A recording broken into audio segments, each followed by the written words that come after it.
This edition of Monocle on Saturday was first broadcast on the 4th of January 2025 on Monocle Radio.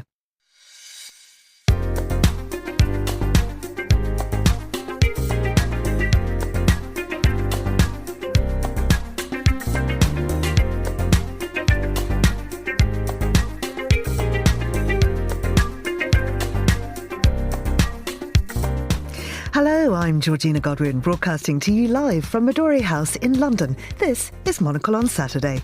Coming up on today's programme, we'll have a look through the week's news and culture with the UK correspondent for Austrian weekly magazine Folter. That's Tessa Siskowitz. Plus, the American West, a big wilderness. Places you can actually get lost in. Jessica Bridges takes us on a wild ski trip to Utah's Deer Valley. That's all ahead here on Monocle on Saturday with me, Georgina Godwin. First, though, here's the news.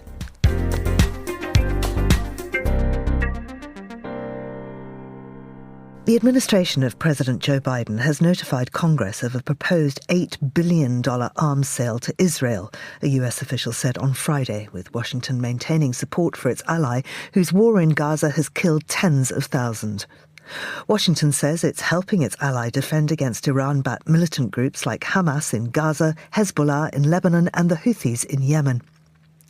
Myanmar's military government will release 5,864 prisoners, including 180 foreigners, under an amnesty marking the Southeast Asian nation's Independence Day, state media said today. The junta has said it will hold elections this year, but the plan has been widely condemned by opposition groups as a sham. And US President-elect Donald Trump will be sentenced on January the 10th in the criminal case in which he was convicted on charges involving hush money paid to a porn star. The judge in the matter wrote that he was not inclined to sentence Trump to jail and a sentence of unconditional discharge, meaning no custody, monetary fine or probation would be the most viable solution. And about a dozen nuns performed hand chops and high kicks, some of them wielding swords, as they showed off their martial arts skills to hundreds of cheering well-wishers at the long-awaited reopening of their nunnery in Nepal. The group of kung fu nuns, aged from 17 to 30, are members of the 1,000-year-old Drukpa lineage, which gives nuns equal status as monks and is the only female order in the patriarchal Buddhist monastic system. Hello and welcome to Monocle on Saturday. I'm joined now in the studio by Tessa Siskowitz, who's an author and a political journalist. It's lovely to have you back here with us, Tess. Happy New Year. Yeah, Happy New Year to you too, Georgina, and all our listeners on this very brisk, cold winter morning here in London. It's very, very cold indeed. When do we stop saying Happy New Year and also Happy Christmas? Because tomorrow, I think, is 12th night, which means that all the decorations and everything has to be gone by then. So I guess we've got until tomorrow to sort of have the festive spirit. Yeah, but it depends where you are. It depends on your culture. You know, if you follow all the Christmas traditions, you can put up your Christmas tree here in London at the beginning of December. Then you take it into, for example, my tradition in Austria was to keep it up till after the 6th of January, when the three kings are walking by, and then it's sort of more or less over. But, you know, the Orthodox Christian activities are also just happening now. And so in the end, you can probably keep it up till the 11th or the middle of January and be cool about it. You spent Christmas in Vienna.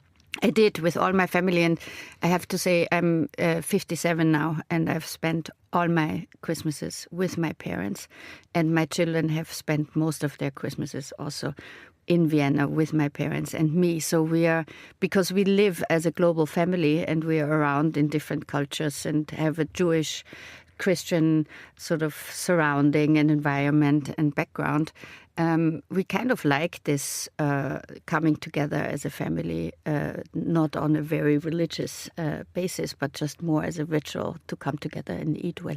Yeah, oh, it sounds wonderful. And Vienna, of course, just picture perfect at that time of year. Picture perfect, but no snow, of course. So climate change has stolen a little bit of the white sort of miracle away from us, or we have actually as humankind produced a snowless Christmas in Central Europe. So we should actually work a little bit harder to stop climate change. I think that's the most important thing we should do in 2025. Well, you came back to London for New Year, and I'm very impressed that you immersed yourself in culture.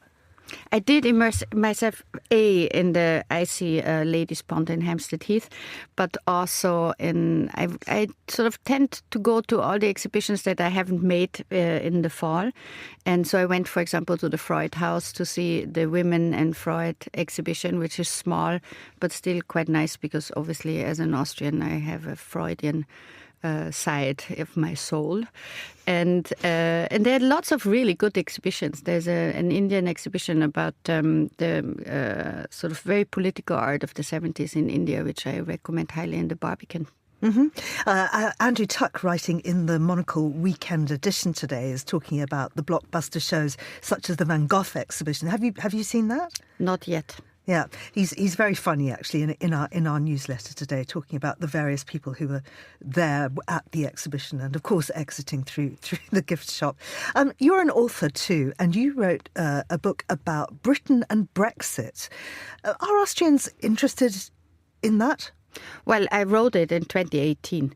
So at that point, we were basically reporting about nothing else from the UK, and as a EU citizens also, it was for me quite dramatic to understand the consequences for my family of losing the access of the internal market, the freedom of movement, and all this, and the Brexit consequences, as we see now, and even the majority of the Brits have understood that it's actually one of the biggest self-harming exercises a nation has ever done.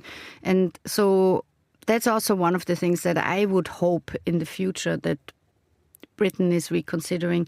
And I would also hope that the European Union would open their arms to invite the British people back into the European Union if they should decide to do so. Because I think we are just better, stronger together than we are apart in nationalist little countries that are not strong enough to deal with the global challenges. I mean, you're absolutely right. But what we're seeing now is a resurgence of, for instance, the Reform Party here in Britain, these people who very much believed in Brexit, also the AfD in Germany. And of course, there is at the moment one big news story, one person that links both of those, and that is Elon Musk. Yeah, it's an incredible development. You would have thought that after he destroyed Twitter, turning it into X, and then took on his big new project, America, that he would leave it at that and be Trump's advisor now, trying to slim down, as he is planning to do, the bureaucracy of the state of the United States, the federal government. But no, he's now highly and erratically active on X to support, for example, the AfD in Germany, where you really wonder what the thinking behind that is, because the AfD, of course, was against him opening a car production plant for Tesla in Brandenburg, outside of Berlin. So they are not his natural partners, but I think his disruptive politics that he applies in America, he's trying to apply in Europe, and that's a bit worrying. So he does it for Reform UK, where he's sort of advocating releasing Tommy Robinson from prison, which is also quite extraordinary, given that Tommy Robinson went into prison for spreading false information about a very, very, very sad attack on young girls by a guy who did not have the characteristics that Elon Musk claimed, together with Tommy Robinson, that he had. So I think we have to really look at this as maybe he's over expanding now his ability to interfere in all these political, disruptive, right-wing, far-right extremist movements in Europe. But it's also quite dangerous because his media power is quite big, as we know. Now, there's a related story coming out of Germany, on this. Yes, that's true, because Elon Musk not only tweeted or X'd about his support for AfD, he also wrote an editorial on the 28th of December in the German daily paper Die Welt, which is a part of the Springer publishing company. And Die Welt is a relatively small paper, but the fact that they printed an editorial by Elon Musk, basically it was advertising for the AfD for the next election. So Germany has new elections coming up on the 23rd of February, and the AfD is polling as the second strongest party after the conservative CDU. So now the government till now was a combination of Social Democrats and Greens and the Liberals, who sort of left the coalition, and that's why we have these elections now. But the fact that Die Welt, which was not an AfD paper at all till now, was printing this advertisement for Musk, raised the question why the editorial office was forced to print that, because there's huge protests within the editorial office of Die Welt. And some resignations as well. Yes, the woman who was leading so far the editorial pages, the opinion pages, sort of resigned over it. And nobody's quite clear why Musk was allowed to write this editorial. And there's speculation that Matthias Döpfner, who is the very, very powerful head of Axel Springer publishing house now, is trying to not only have a very important role in German publishing, but also in the United States, because he bought recently, a few years ago, Politico and built it up into a global or Western very influential media empire with all the newsletters that came out. But he's trying to play a big role with that vehicle also in the States. So he's leaving the European platform and is trying to befriend Elon Musk. As we now know from a story that Der Spiegel printed yesterday, Elon Musk came to his 60th birthday party. It's not 100% confirmed, but I think it's quite confirmed, because people had to... when they came with their mobile phones to the birthday party, which was 2 years ago, in Italy, they had to sort of... cover their cameras. And Elon Musk was supposed to be there, and he also brought as a guest a far-right Dutch politician with him. These kind of things are happening for years now, and there are also texts in this article in Der Spiegel where they talk about how Döpfner was trying to convince Musk to buy Twitter in the spring of 2022 and to help him make it a censor-free zone platform. So there is something going on which goes together with all the Silicon Valley billionaires going to the right and to the far right and supporting Trump. And that's something which we see now seems to be a temptation also for Döpfner, who in his tradition, and also Axel Springer in its tradition, is not left. A far right. But they were usually conservative. Bild-Zeitung, like the Sun, kingmaker of German politics. But they were sort of anti-communist. They were classic right-wing. They were pro-Israel, against anti-Semitism. So all this doesn't really fit together with support of AfD now and Elon Musk and all this rather erratic, populist, nationalist, isolationist politics. So it's a very good story actually to watch in the next month. What do you think is behind? Because it's not just Döpfner, it's many others. We're seeing Zuckerberg and various people like that now all bending the knee for Donald Trump, treating or exing or excreting, as I like to think of it, many comments in his favour. Is this people now just jumping on the bandwagon? Trump is already perhaps one of the most powerful person in the world, and they just want to be on the right side of that. I don't know if we call it the right side, but they want to get a foot into the door of the power center of the Western world.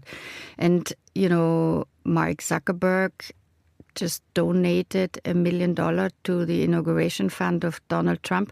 So you see that not that Mark Zuckerberg was, a liberal force necessarily with Meta, who took, all of our data from Facebook in the early days and sold it to third parties. But he's trying to get into the game now a little late, where maybe Elon Musk has properly put himself as the most important advisor on certain things in the new White House administration. I think it's a trend that is really worrying because it's about deregulation, and we as media people should be very careful in giving up all of these concerns that we should actually protect our values as actually, publishing fact-based journalism. We should have also quality journalism protected by certain rules and regulations, and we should also protect data and information of our informers. So we have to really sort of see that we don't give all of this up just because the power of money is so strong, and that's the trend at the moment, and it's quite worrying. Extremely worrying. Extremely worrying. Tess, we're going to come back to you in a little while. We're going to take a short break because we're about to take you on a wild ski trip.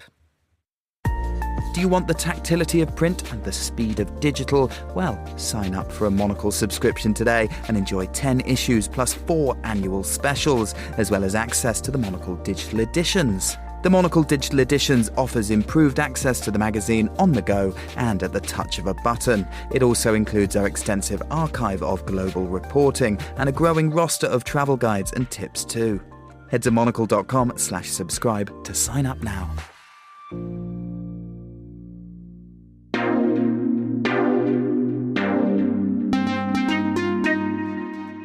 Utah's Deer Valley is a skiers-only destination known for its all-inclusive atmosphere and 5-star cuisine. Journalist Jessica Bridges straps on her skis and takes us to the grand American resort, whose wild, man-made landscape never fails to stun visitors.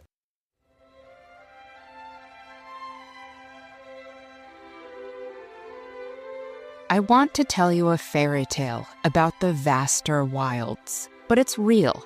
This is a story in 3 parts. Part 1. Once upon a time, you're floating in an outdoor hot tub on the covered balcony of your hotel room. There's snow falling just beyond the roofline. You're at high altitude in Utah, 2,500 meters. You're in a lodge. The word lodge speaks volumes. A refuge, log cabins, the American West, manifest destiny. A big wilderness, seldom anyone encountered. The vaster wilds, places you can actually get lost in. But this is luxury. This is the Stein Eriksen Lodge, named for a Norwegian skier who helped teach Americans snow sports.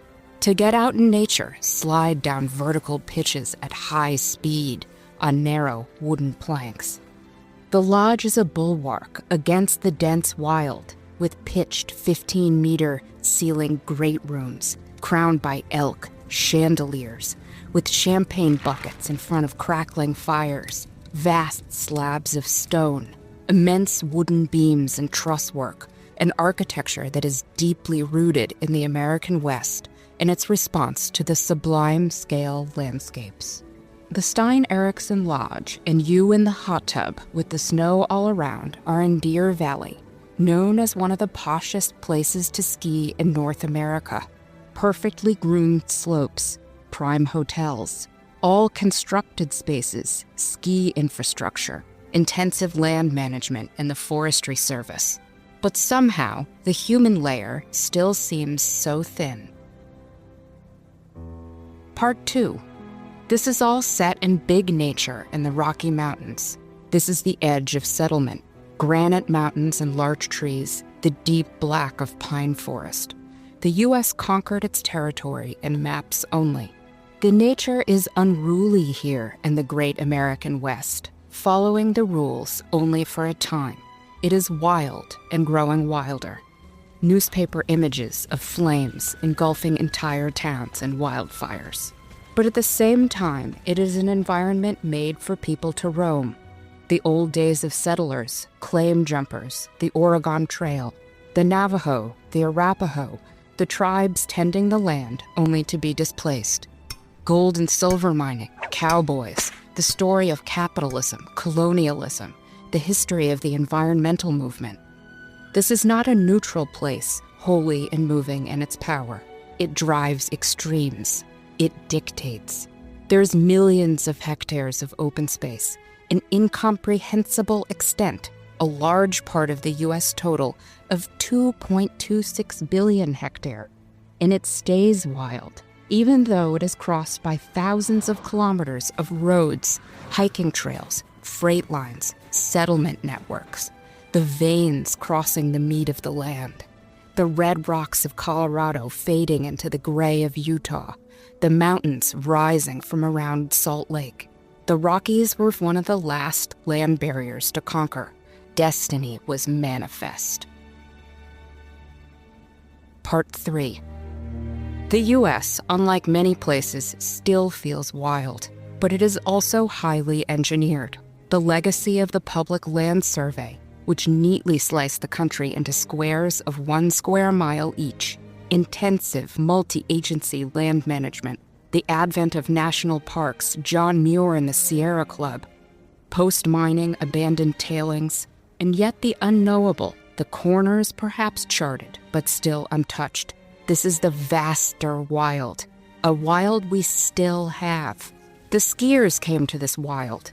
Many from the 10th Mountain Division returned home from World War II, bringing recreational skiing with them. It caught on, first with the daredevils, the mavericks, and later with anyone who wanted to suit up in neon, and joined the 1980s rush downhill. Thrill-seeking, but also the finest way to get out in these vast wild spaces and understand exactly how small we all are, for those who pay attention at least. Skiing peaked, literally, and fell in the 1990s, but is now on its way up again, a new heyday. Yet the 21st century ski area is the epitome of this tamed but untamed wild, and we return to where we began, a mountain hot tub in Deer Valley. Deer Valley was designed starting in 1979, the heyday of skiing in America. Joe Cushing, the designer and avid skier, worked with Edgar Stern, Stein Eriksen, Bob Wheaton, and others, men who sought to transform their love of a sport into an outstanding place to do it, a magical kingdom in the vast wilderness. They transformed over 2,000 acres, cutting trails, looking at sun studies, slope angles, how to get a beginner skier from point A to B, and how to amuse an expert hurtling through the trees. But also, they wanted that tiger rug, oysters and champagne too far from the coast excess that the land seems to invite. Excess invites excess. Big land, big dreams.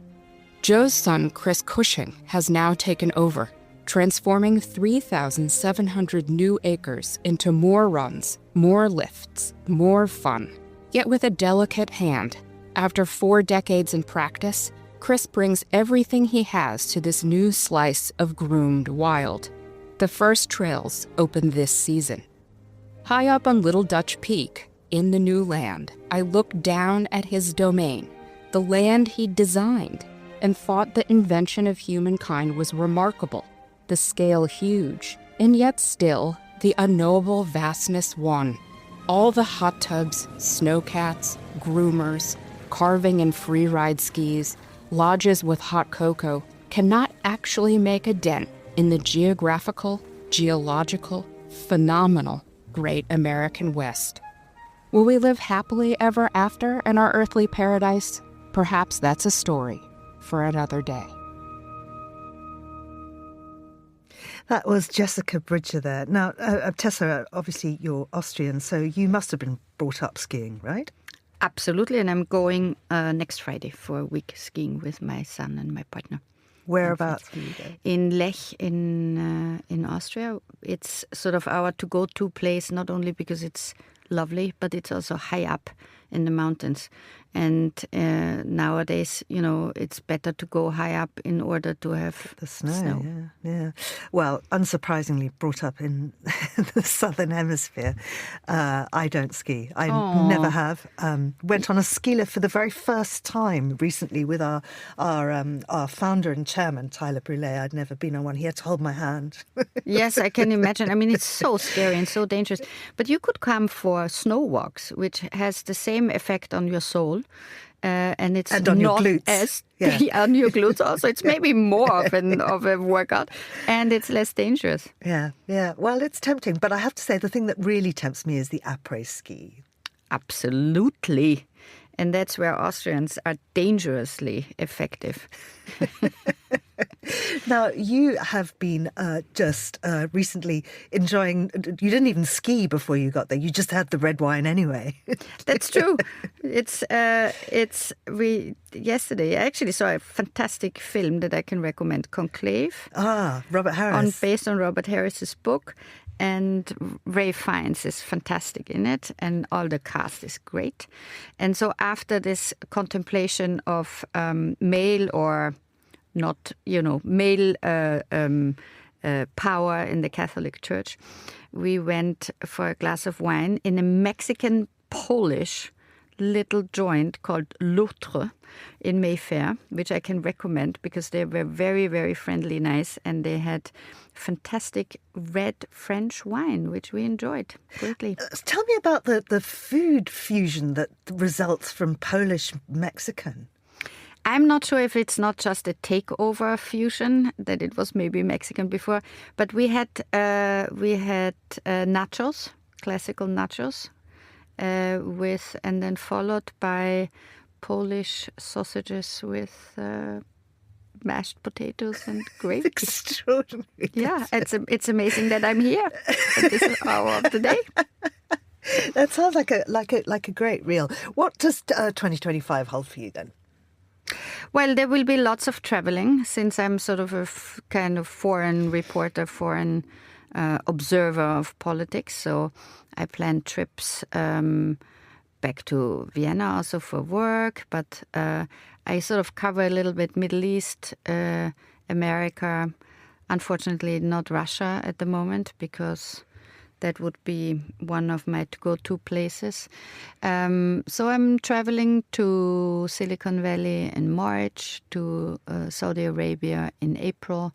So there will be quite a lot of interesting trips coming up. But I understand that you are traveling much more than me, basically all the time to all these wonderful book fairs. Lots of great book fairs. I do this sort of circuit every year. I tend to go to Adelaide every year and various other book festivals. But this year is slightly different because my brother has a book out in which I'm featured. So not only am I moderating sessions in various places across India, Sri Lanka, Indonesia and Australia, I'm also participating in the sessions, talking about myself. How hard will that be?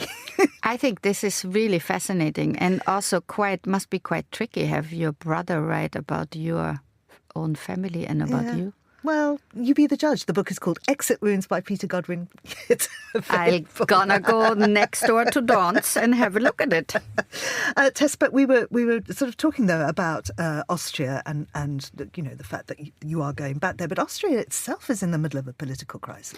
Yes, just yesterday, unfortunately, the negotiations about the coalition broke down because the small Liberal Party left because they couldn't agree on the budget plans with the Social Democrats who are negotiating with them and the Conservatives. So the Conservatives and the Social Democrats will try to go it alone, which is harder because they have a very small majority only.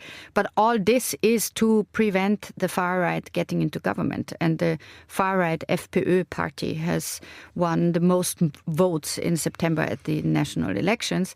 And so it's quite a dangerous maneuver to get out of negotiations about the coalition of the democratic center, left and center right now, because it could always bring up a revolt within the Conservative Party to go together with the far right, which they are in government in 5 of the 9 Austrian regions already.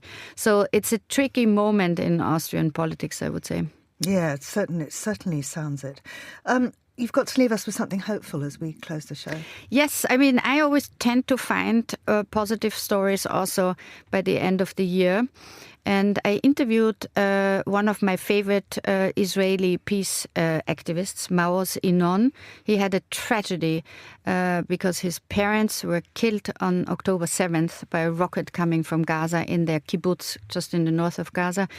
So Hamas murdered his parents. And he says the message is not to continue killing people, but to make peace with your enemy, because that's the only way how you stop actually more people from dying on both sides.